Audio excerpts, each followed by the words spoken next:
বিসমিল্লাহির রহমানির রহিম। শিক্ষার্থী বন্ধুরা আসসালামু আলাইকুম, আশা করি সবাই ভালো আছেন। বাংলা ক্লাসে সবাইকে স্বাগত জানাচ্ছি। শিক্ষার্থী বন্ধুরা আপনারা জানেন আজ সকালে এনএসআই এর নিয়োগ পরীক্ষা হয়েছে, জুনিয়র ফিল্ড অফিসার। আমি সেই পরীক্ষার বাংলা প্রশ্ন সমাধান নিয়ে হাজির হয়েছি। আপনারা জেনে যাবেন যে বাংলাতে আপনারা কত পেতে পারেন। আসলে 0.25 মার্কস, অর্থাৎ প্রতি প্রশ্নে ভুলের জন্য কাটা যাবে, অর্থাৎ 4টা ভুল গেলে একটা কাটা। আপনারা বাংলায় যে 18টি প্রশ্ন ছিল, কয়টি সঠিক হয়েছে আপনারা সঠিকভাবে এবং নির্ভুলভাবে জেনে যান। আপনারা বিভিন্ন প্রশ্ন সমাধান দেখতেছেন, কিন্তু সেখানে ভুল থাকে। আশা করি এখানে নির্ভুল সমাধানটা পাবেন। বাংলাতে কত পাবেন বা কত পেতে পারেন সেটা একটু দেখবেন। আশা করি আপনাদের অনেক উপকার হবে। শেষ পর্যন্ত ক্লাস দেখবেন, লাইক কমেন্ট শেয়ার সাবস্ক্রাইব করে আমার সাথে থাকবেন। শিক্ষার্থী বন্ধুরা, আমরা ক সেটের প্রশ্ন সমাধান নিয়ে এসেছি। সেট এ সেটের সমাধান নিয়ে আসছি। সেট এ, এখানে প্রথম প্রশ্ন ছিল বাংলা থেকে। দেখেন, আমি শুধু সঠিক উত্তরটা বলবো, আপনাদের সময় বেশি নেব না। সময় বেশির জন্য আমি সঠিক উত্তরটা বলছি, 4টা অপশন বলবো না। দেখেন, নিচের কোনটি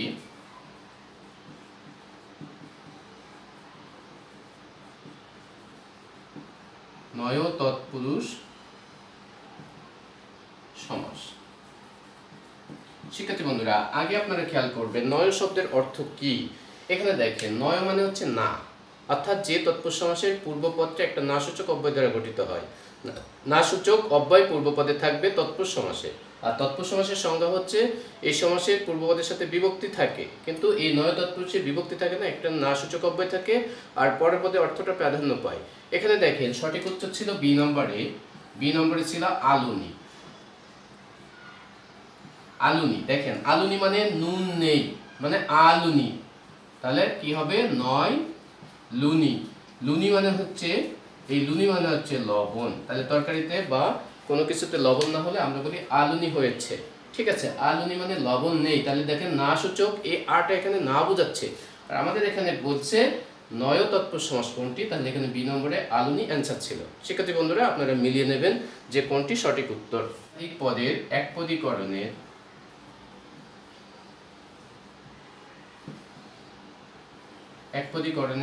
নাম ড্যাশ।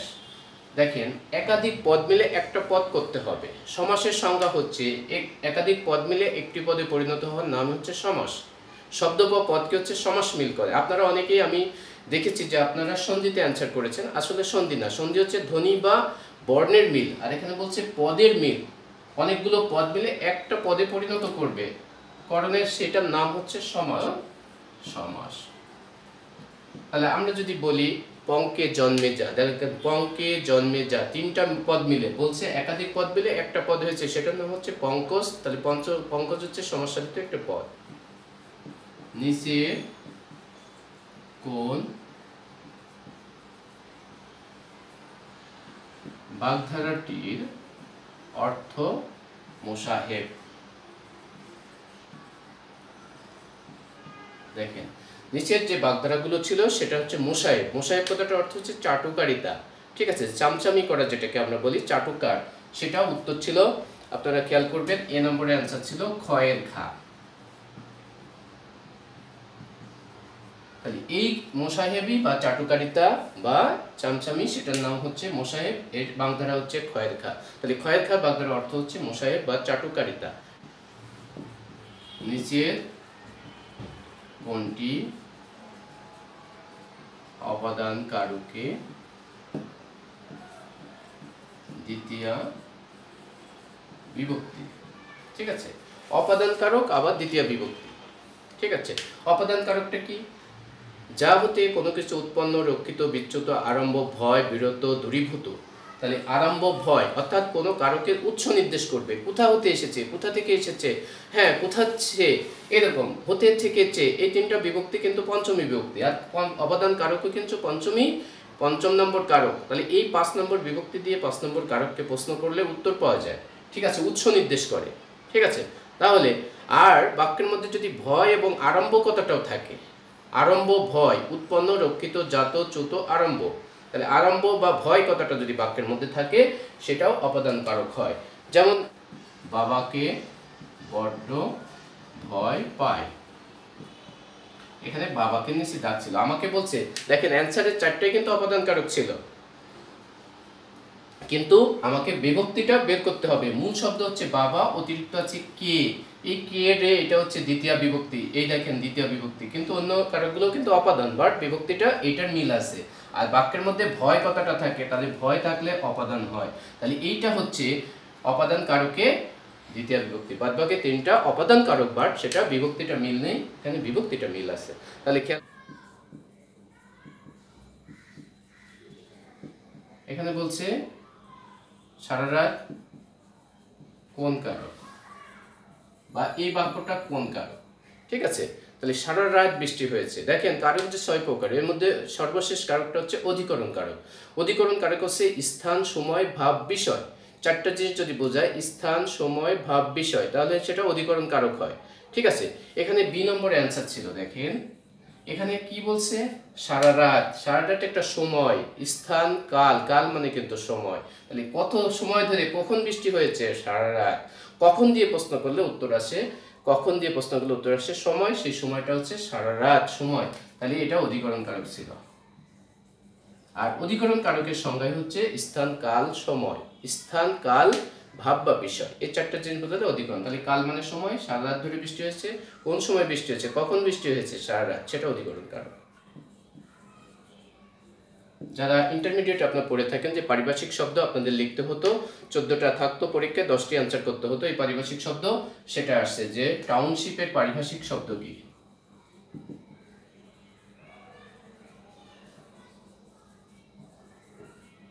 পারিভাষিক শব্দ মানে এক ভাষাকে আরেক ভাষায় লেখা। ইংরেজিতে যদি বাংলা লিখি, বাংলা থেকে ইংরেজি লেখা, আরবি থেকে বাংলা লেখা হয়, ফার্সি থেকে বাংলা লেখা হয়, হিন্দি থেকে বাংলা লেখা হয়, তাহলে এক ভাষাকে আরেক ভাষায় লেখা, সেটা হচ্ছে পারিভাষিক শব্দ। এখানে যে অ্যান্সারগুলো ছিল তার মধ্যে সি নম্বরটা অ্যান্সার ছিল। দেখেন পারিভাষিক শব্দ টাউনশিপের অর্থ হচ্ছে নগর বিদ্যা।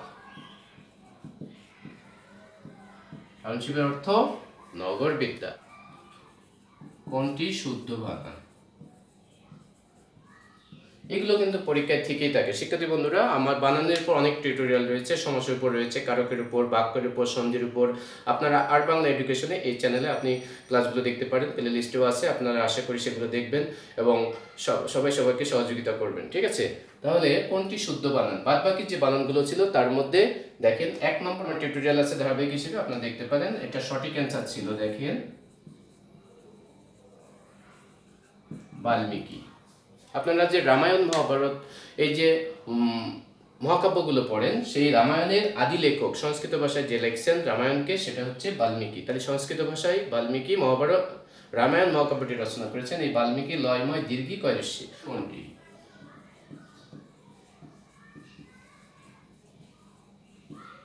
এর মধ্যে সঠিক বানান ছিল দেখেন 1 নম্বরে, আর বাদ বাকিগুলো ভুল ছিল। পরিষেবা, এই পরিষেবা হচ্ছে বানানটা সঠিক ছিল, বাদ বাকি বানানগুলো ভুল ছিল। বাদ বাকি বানানের মধ্যে ছিল প্রজ্বলন, এটা ওকার ছিল, ওকার হবে। হ্যাঁ, তারপরে উচ্ছ্বাস বানান, এটা ভুল ছিল। তারপরে অগ্রহায়ণ, এখানে মধ্যাহ্ন হবে, অর্থাৎ বাদ বাকি বানানগুলো ভুল ছিল, পরিষেবা বানানটা সঠিক ছিল। তাহলে লুঙ্গি কোন ভাষার শব্দ?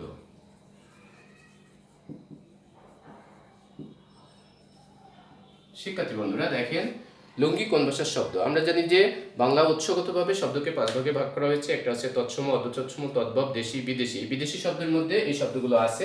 আমাদের পার্শ্ববর্তী দেশ মায়ানমার, এই মায়ানমারের পূর্ব নাম ছিল বার্মা, সেই বার্মার শব্দকে বলা হয় বর্মি। তাহলে বর্মিটা অ্যান্সার ছিল বি নম্বরে। দেখেন বর্তমানে যদি থাকে মায়ানমারি শব্দ, মায়ানমার যদি থাকে দেশ হিসেবে, বার্মা থাকে, আর বার্মাদেরকে বর্মি বলা হতো। তাহলে লুঙ্গি, পঙ্গি, গামছা, এই শব্দগুলো কিন্তু এই ভাষা থেকে এসেছে। তাহলে বর্মি শব্দ হচ্ছে লুঙ্গি। খোদা, খোদা কোন ভাষার শব্দ? খোদা কোন ভাষার শব্দ? দেখেন ফার্সি বানানটা এইভাবে লেখা যায়, এইভাবে লেখা যায়, কিন্তু আপনারা ভুল গেলেও কিন্তু এই ফরাসি এটা না, কিন্তু ফরাসি হচ্ছে ফ্রান্সের ভাষা, আর ফার্সি হচ্ছে ইরানের ভাষা। ইরান, এটা কিন্তু বিস্তর পার্থক্য রয়েছে। ফার্সি, ঠিক আছে, পারস্য দেশ বলা হয় ইরানকে, ইরানের ভাষা হচ্ছে ফার্সি বা ফার্সি, আর ফরাসি হচ্ছে ফ্রান্স, দুটোর জন্য এক না হয়ে যায়, এটা খেয়াল রাখতে হবে। তাহলে খোদা এটা ফার্সি ভাষার শব্দ। অনেক ফার্সি ভাষার শব্দ বাংলাতে ব্যবহার হয়। একটা যুক্ত বর্ণ দেওয়া হয়েছে, সেই যুক্ত বর্ণকে বিভাজন করতে বলছে। আপনার যুক্ত বর্ণের উপরেও আমার টিউটোরিয়াল দিয়েছে, আপনি দেখতে পারেন। দেখেন এরকম বর্ণ দুইটা আছে, বলছে এর সঠিক বিভাজন কি? এর সঠিক বিভাজন দেখেন, এর মতো কিন্তু আরেকটা বর্ণ রয়েছে, সেটা কিন্তু এটা ক্ষীয় বলি আমরা যেটাকে, এটা কিন্তু এক না, এখানে একটু মোড়া আর এখানে কিন্তু নিচে চলে আসছে। আমরা দেখেন ব্রহ্মপুত্র নদী যখন লিখি তখন কিন্তু এইটা লিখি, ঠিক আছে, এইটা। তাহলে এর মধ্যে আছে দেখেন ব্রহ্ম, এর মধ্যে উচ্চারণ হচ্ছে হয় ম, ঠিক আছে। এটা কিন্তু অ্যান্সার হবে, বি নম্বরের অ্যান্সার ছিল হয় ম, ব্রাহ্মণ, ব্রহ্মপুত্র, এই উদাহরণগুলো এর মধ্যে হ আর ম রয়েছে। আর এই ক্ষীয়র মধ্যে রয়েছে ক যোগ স, আমরা যদি লক্ষণ বলি, লক্ষ্য বলি, সেই বানানগুলো কিন্তু এইভাবে লিখি, এটা হচ্ছে ক্ষীয় আর এটা হচ্ছে হয় ম, ব্রাহ্মণ, ব্রহ্মপুত্র। হ্যাঁ, এটা কোনটি শীর্ষধ্বনি? দেখেন আমাদের বাংলা ব্যঞ্জন বর্ণের মধ্যে স স শব্দ হয় এরকম বর্ণ আছে তিনটা, তালব্য স, মূর্ধন্য স, দন্ত স, ঠিক আছে। এই তিনটাকেই শীর্ষধ্বনি বলা হয়, কিন্তু এই তিনটার মধ্যে এক নম্বর অ্যান্সারে যেটা ছিল সেটা ছিল তালব্য স। তাহলে এই তালব্য স হচ্ছে শীর্ষধ্বনি, অর্থাৎ যে শব্দ উচ্চারণের সময় স স বা স স শব্দ হয়, তাহলে স স শব্দ হয় তিনটাতে, তালব্য স, মূর্ধন্য স, দন্ত স। এর মধ্যে অ্যান্সার ছিল এইটা ক নম্বরে, আর বাদ বাকিগুলো শীর্ষধ্বনি নয়। লাভ থেকে ফাল বলছে এটি ধ্বনি পরিবর্তনের কোন নিয়ম?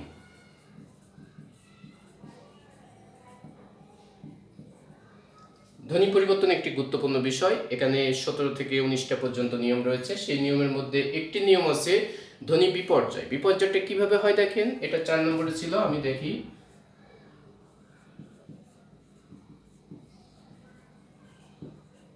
দেখেন এখানে দেখেন লাভ, এই বানানের মধ্যে দেখেন এখানে ল আছে, ফ আছে, এখানে ল আছে, ফ আছে, অর্থাৎ উভয় বর্ণটা একই কিন্তু স্থানটা পরিবর্তন করছে, অর্থাৎ শব্দের মধ্যে দুটি বর্ণের স্থান পরিবর্তন কি? তাহলে একে অপরের স্থান পরিবর্তন, ল ফ, ল ফ দুটো একই আছে, কিন্তু এখানে লটা আগে ছিল, এখানে লটা পরে ছিল। দেখেন এই লর জায়গায় ফ আসছে, ফর জায়গায় ল আসছে, তাহলে স্থান যদি পরিবর্তন হয় তাহলে সেটাকে বলে ধ্বনি বিপর্যয়। যদি বলি পিশাচ পিশাচ, বাস্ক বাক্স, হ্যাঁ, এরকম 1 নম্বরে অ্যান্সার ছিল, ঠিক আছে। ধ্বনি পরিবর্তন অনেক গুরুত্বপূর্ণ একটি বিষয়। তাহলে স্থান পরিবর্তন যদি কোনো বর্ণ বসে, অর্থাৎ এখানে আর এখানে একই বর্ণ থাকবে কিন্তু স্থানটা পরিবর্তন করবে, সেটা হচ্ছে ধ্বনি বিপর্যয়।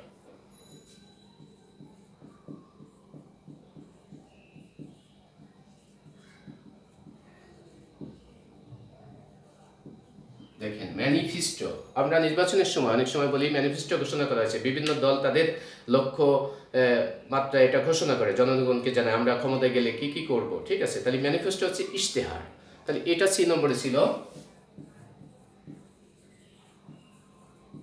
এটা অ্যান্সার ছিল, ম্যানিফেস্টো হচ্ছে ইশতেহার, অর্থাৎ আমি পরবর্তীতে ক্ষমতায় গেলে বা আমার করণীয় কি হবে, আমি নির্বাচিত হলে কি করব তার একটা রূপরেখা, সেটা হচ্ছে ইশতেহার বা ম্যানিফেস্টো। কোঠার সেপাই খুব গুরুত্বপূর্ণ এবং বিখ্যাত একটি উপন্যাস, কার রচিত উপন্যাস? দেখেন অনেক গুরুত্বপূর্ণ একজন ব্যক্তিত্ব এবং কবি, সাহিত্যিক, ঔপন্যাসিক নাকি বলা হয়, এনার অনেক গল্প রয়েছে এবং উপন্যাস রয়েছে, বিখ্যাত বিখ্যাত উপন্যাস, ঠিক আছে। সেই ব্যক্তির নামটা দেখেন, এখানে নামগুলো ওনার নাম প্রত্যেক জায়গায় আছে কিন্তু নামের আগে পিছিয়ে একটু চেঞ্জ আছে। প্রথমে আছে দেখেন আক্তার ইলিয়াস, তারপরে আছে ইলিয়াস খান, আক্তারুজ্জামান একসাথে আছে, আরেকটা আছে আক্তার জামান ইলিয়াস। তাহলে দেখেন প্রত্যেকটা নামের ক্ষেত্রে আক্তার আছে কিন্তু ওনার নামে আক্তার আছে, যেটা আক্তারুজ্জামান ইলিয়াস ওইটাই হচ্ছে অ্যান্সার, এটা সি নম্বরে ছিল।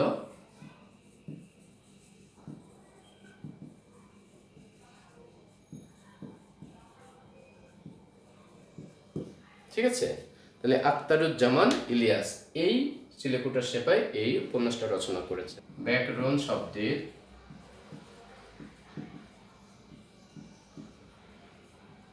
উৎপত্তিগত অর্থ কি? শিক্ষার্থী বন্ধুরা, আপনারা উৎপত্তি কথাটা শুনেছেন, ব্যুৎপত্তি কথাটার সাথে পরিচিত নাও থাকতে পারেন। ব্যুৎপত্তি হচ্ছে কোনো শব্দকে ভাঙলে যে অর্থটা হয়, তাহলে ব্যাকরণ শব্দকে ভাঙার পরে যেটা অর্থ হবে সেই অর্থ এখানে মিন করা হয়েছে। তাই ব্যাকরণ শব্দটাকে ভেঙে লেখা, ভেঙে লেখার পরে যে অর্থ সেটাকে বলা হচ্ছে বিশ্লেষণ। আর ব্যাকরণকে ভাঙলে কি হয় দেখেন, বি আ ক্রি অন।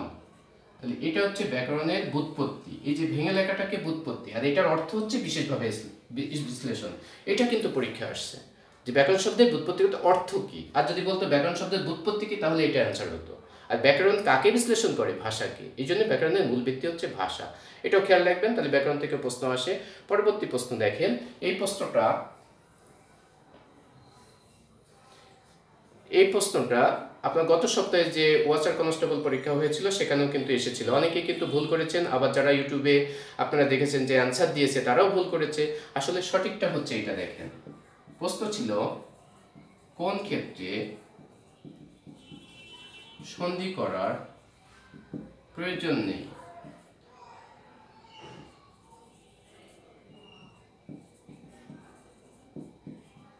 দেখেন এখানে সঠিক উত্তর ছিল, একটি সঠিক উত্তর ছিল না আসলে। সন্ধি করার প্রয়োজন নেই কোন ক্ষেত্রে, যখন ধ্বনিগত মাধুর্য সম্পাদন না হয়, যখন মেলে না, উচ্চারণ ভিন্ন রকম হয়, ধ্বনিগত মাধুর্যতা সম্পাদন না হয়, শুনতে ভালো না লাগায়, সেক্ষেত্রে সন্ধি করার প্রয়োজন নেই। কিন্তু এখানে অ্যান্সারে 1 নম্বরে ছিল বাংলা শব্দের সাথে সংস্কৃত শব্দের, 2 নম্বরে ছিল সমাসবদ্ধ পদের, 3 নম্বরে ছিল ধাতুর সঙ্গে প্রযুক্ত উপসর্গের সন্ধি হলে, আর 4 নম্বরে ছিল কোনোটিই না। তাহলে অর্থাৎ ডি নম্বর হবে কোনোটিই না। কারণ সন্ধি করার প্রয়োজন নেই কোন ক্ষেত্রে, ধ্বনিগত মাধুর্য রক্ষিত না হলে। কিন্তু এই অ্যান্সারটা এখানে নেই, এখানে আছে উপরে কোনোটি নয়, এটা অ্যান্সার হবে। অগ্নি এর সমার্থক শব্দ নয় কোনটি? ঠিক আছে, অগ্নির সমার্থক শব্দ নয় কোনটি? দেখেন অনল, একটা ছিল অনল, অনল মানে কিন্তু আগুন। বর্ণি, এটা মানেও আগুন। পাবক, এটা মানেও আগুন। তাহলে 4 নম্বর ছিল মিহির। ঠিক আছে, ডি নম্বরে অ্যান্সার ছিল মিহির। শিক্ষার্থী বন্ধুরা, আশা করি আজকের ক্লাস থেকে আপনারা 18-র মধ্যে বাংলায় কত পেয়েছেন এখনই জেনে যান, বা এখনই আপনার সঠিক উত্তর পেয়ে গেলেন। আসলে নির্ভুল সঠিক উত্তর পাওয়ার জন্য আপনারা আমার চ্যানেলকে সহযোগিতা করবেন, পাশে থাকবেন। আশা করি শেষ পর্যন্ত ক্লাস দেখেছেন, ভালো লেগেছে। পরবর্তী ক্লাসে আমন্ত্রণ জানিয়ে আজকের মতো শেষ করছি। আল্লাহ হাফেজ, আসসালাম।